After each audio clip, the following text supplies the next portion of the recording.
మనిషి జీవితం మొత్తం నీళ్ళ మీదనే ఆధారపడి ఉంటుంది. పొద్దున్న లేచి గిలాస నీళ్లు తాగే దగ్గర నుంచి షురూ చేస్తే ముఖం కడుక్కోవడానికి, స్నానం చేయడానికి, బట్టలు ఉతకడానికి, అన్నం తినేటప్పుడు తాగడానికి మొత్తం నీళ్ళే అవసరం ఉంటుందిలా. అసలు నీళ్లు లేకుండా ఏ పని జరగదు. ఒక్క పూట ఇంట్లో సంపుల నీళ్లు లేకుంటే ఎంత కష్టం ఉంటుందో నేను చెప్పుడు కంటే అనుభవించిన అందరికీ తెలిసిందే కదా. అయితే ఇంకా వీళ్ళ పరిస్థితి మరీ దారుణంగా ఉన్నట్టునుల్లా. పాపం గోస అంటే గోస కాదుల్లా. కుత్బుల్లాపూర్ నియోజకవర్గంలో ఉన్న ఎంఎన్ రెడ్డి నగర్ పబ్లిక్ది. ఇంట్లోకి వచ్చిన నల్ల నీళ్ళేమో సరిపోతలేవట.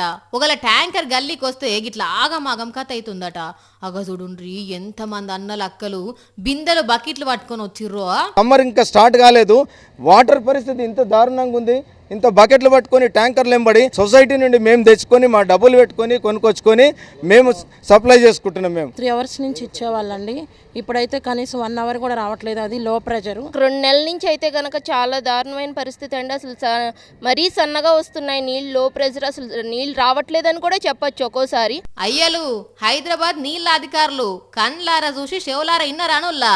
అన్నలు అక్కల బాధలు ఎట్లున్నాయో జర వీళ్ళకు నీళ్ళు వచ్చే ఉపాయం చేసి తిప్పల తీర్చురి సార్లు. మార్చిల్లే గింతగనం నీళ్ళ తిప్పలుంటే ఏప్రిల్ మే నెలల ఇంకింత పర్సన్ ఉంటుంది సార్లు. ఇక హైదరాబాద్లో వీళ్ళ బాధ గిట్లుంటే ఇటు ఆసిఫాబాద్ జిల్లా పబ్లిక్ కలెక్టర్ ఆఫీస్ ముంగట కూర్చొని ధర్నా చేసిర్రు. బిందె నీళ్లు దొరకాలంటే గగనం అయిపోతున్నది. ఒకసారి చెప్తాం, 2 సార్లు చెప్తాం, 10 సార్లు చెప్తాం.